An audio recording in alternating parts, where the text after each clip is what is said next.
Since the Peace, Security and Cooperation Framework was formulated in 2013, how would you rate the peace in the region? When the framework was created because of the uprising of a rebel group, nations in the region came together to create the framework. If you look at Congo's history from the time to now, there hasn't been peace. Of course, 9 years later, there is a meeting of head of state, and the criticism of the civil society from that time to present is still the same.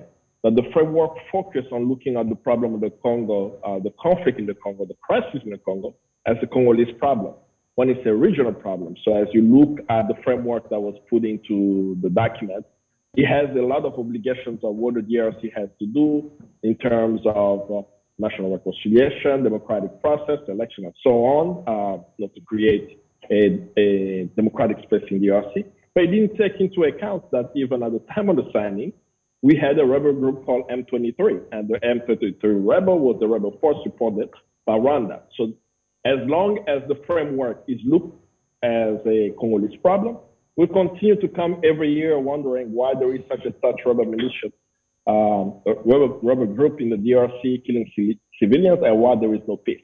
In order for this framework to actually work, you must, one, make sure that the countries, the neighboring countries who are involved in the conflict in the Congo are true partners for peace, and two, that there is a democratization process in the country, in particular in Uganda, a president that's been there since 1986, Musavuli, must look into opening up the political space in his country, same thing as in Rwanda and so on.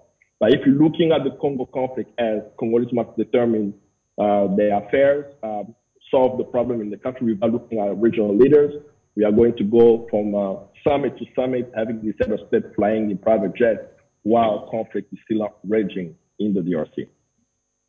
You don't seem to have a lot of optimism here with the regards to the agreement that has been signed. So what do you think this meeting will accomplish at the end of the day, or would you rather there is a different kind of agenda? I mean, the framework is clear. I mean, the framework was created to create peace, security, and cooperation, right? So if that's the framework, does Congo have peace since 2013? No. Does he have security? No. Does he have a cooperation framework? No. So if those things are not actually reflected after 9 years, any analyst should ask the question, what is making this framework not work? So that's really how we have to look at the framework. It's not around my own personal opinion, optimism or pessimism around what actually took place. Is are the Congolese people are able to get the result of this framework? That's what's not happening. What can be done different is very clear. The framework is focused on looking at the conflict in the Congo as a Congolese problem. There is no obligation whatsoever for Congo's neighbors, Rwanda and Uganda, who have been clearly in many UN reports implicated in the conflict in the Congo. There are no obligations for them to be stakeholder happy. It has obligations for the DRC. No obligation for Rwanda, no obligation on Uganda. I can just use the last example. If you look at last month, the International Court of Justice found Uganda guilty and actually fined them over $300 million for Uganda to pay reparation to DRC for war crimes and crimes against humanity, for crimes they committed in the Congo in the period of the war in the DRC. So this question, even of reparation, is not being mentioned in the Accord card. The question of accountability, of holding people committing crimes accountable, is not also being mentioned in this accord. So yes, it's great. We're seeing regional leaders showing up in Kinshasa, having a dialogue, but putting the framework, the peace, security, and cooperation framework as an initiative that's actually working in the Congo will actually, saying that it's actually working, will be misleading viewers, will be misleading people in the world. That Congolese are demanding justice, accountability for the leaders, and accountability for Congo's neighbors who have continuously, since 1996, supported proxy rebel militias that has destabilized the Congo and caused the death of over 6 million Congolese people. You talk of Congo's neighbors, some of these leaders that are there.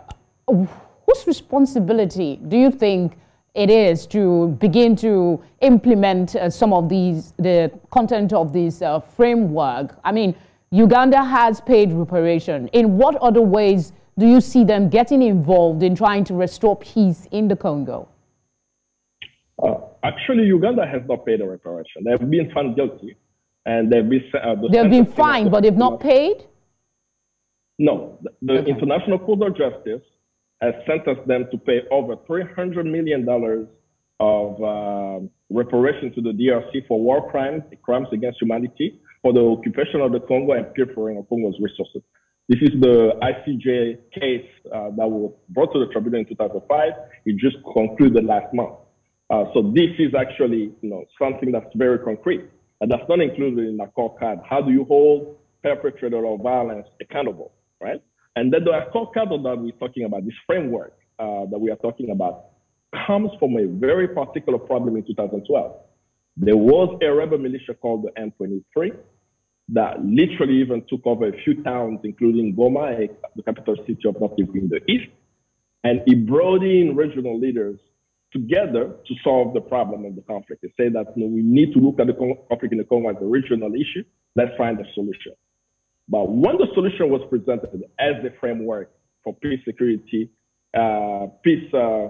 security framework and cooperation, they did not take into account how do you hold Congo's neighbors, specifically Rwanda and Uganda, accountable for continuously supporting rebel militias in the DRC.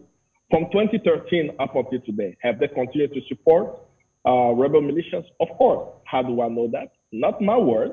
The UN group of experts every year publish reports showing that rebel militias in the DRC are still being armed, equipped, and trained by Rwanda and Uganda. So we know that it has not stopped. So if this framework is looking into DRC and say that Congo needs to have democracy, Congo needs to have opening up the political space, how do we hold Rwanda accountable for supporting rebel militias? It does not say that. Does it say that regional leaders must not support rebel militias destabilizing the Congo? It does not say that. Does it talk about reparation? It does not say that. Does it talk even about the question of justice for perpetrators of crimes? This framework does not say that. So until there is justice in DRC, we cannot even think there will be peace. And if there is no peace, there won't be no stability and security. So this is why I'm continuing to explain that, yes, it's great for regional leaders to meet in Kinshasa as a follow-up, but the implementation of this framework is missing elements around justice and accountability. And two, it's missing elements of holding Congo's neighbors accountable for them to be stakeholders for peace in DRC. Thank you very much, Mr. Musavuli, Congolese rights activist and national spokesperson, Friends of Congo at the Washington, D.C. Thank you very much for joining us on NC Continental Prime. Thank you.